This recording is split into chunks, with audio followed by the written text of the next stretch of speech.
investigating the stories that matter to you. Live from Columbia in high definition. This is WIS News 10.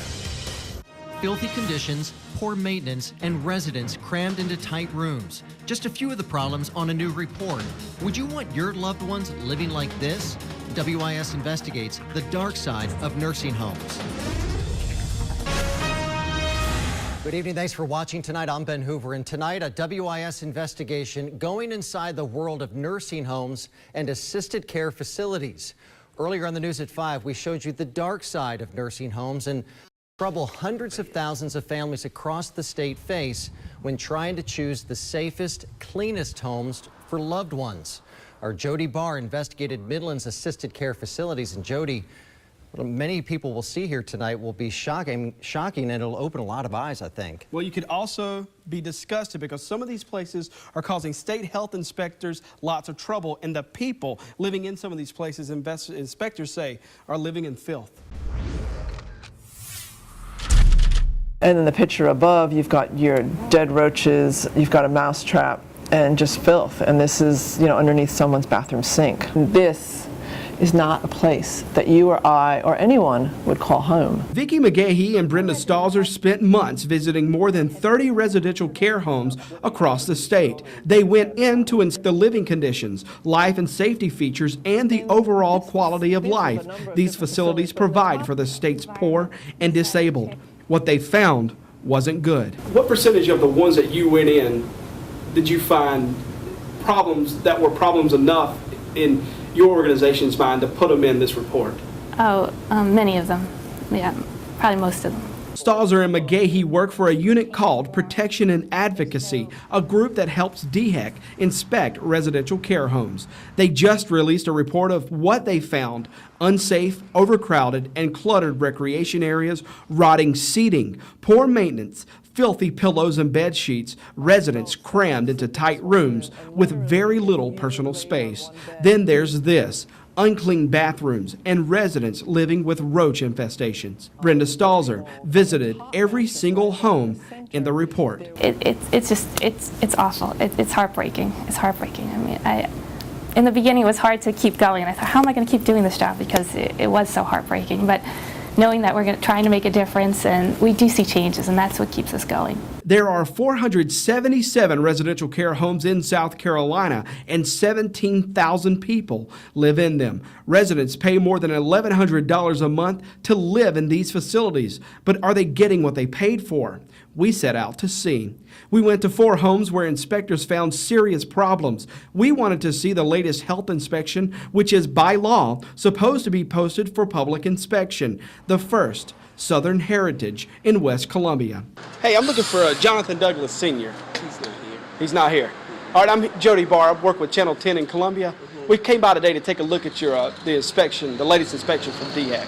Another nurse came back to the door several minutes later with a man on the phone who identified himself as the owner, Jonathan Douglas Sr.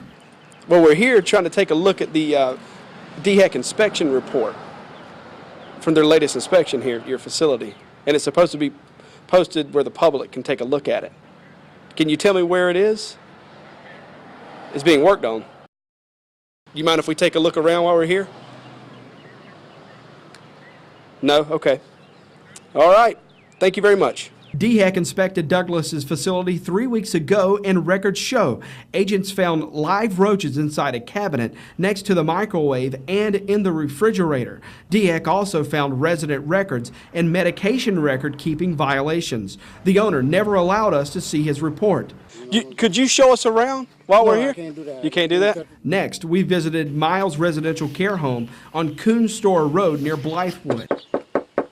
We saw trouble from the start with a DHEC food inspection grade of C posted on the door. We saw cluttered sitting areas for residents, a back room used as storage, and a nearly blocked wheelchair ramp. All violations, records showed. We never saw the administrator or owner, Betty Miles, before leaving a business card in the door asking for a call back. That call never came. Trying to get a hold of Lillian Jameson. Who are you? Jody Barr with WIS. Our third stop led us to a woman DHEC inspectors described as combative and rude. She's Lillian Jamison, owner of Robbins Residential Care on Highgate Street in North Columbia. Are you Lillian? Yeah, but why? Well, we're here. We'd like to take a look at your DHEC inspection report. We on the phone, we got Dr. Phone at one time. Can we come back and take a look at it later today? DHEC tried to inspect Jamison's facility last fall, but inspectors reported Jamison would not turn over records, then refused to allow inspectors back inside her business. That was last October. DHEC records show 6 months later, inspectors have not been allowed inside. We went back to the facility to see the health inspection, but Lillian Jamison had a change of heart in showing us her inspection records. Can we see your health inspection from DHEC? No. If you want to see it, they say it's on the line. It's you can not. Get it from DHEC. It's not. It's supposed to be posted here for the public to see, and that's a requirement from DHEC. No. So you don't have that available, or we can't see it? You cannot come in. There's a law that requires that the license be up. DHEC Director Catherine Templeton says it's a violation if a residential care home won't show their latest inspection to the public. It's one of the only ways people know what they're getting into, and Templeton says not being able to see it says a lot. If you go into a nursing home or a residential care facility and they're not readily happy to give you their last inspection report or to show you their license, I think you can pretty much count them out. Our last stop, Carson's Community Care in Blythewood. It's where inspectors took this picture of the roach infestation under a sink. It's the only place we visited last week willing to show us their records. Owner Annie Carson went one step further. She showed us around.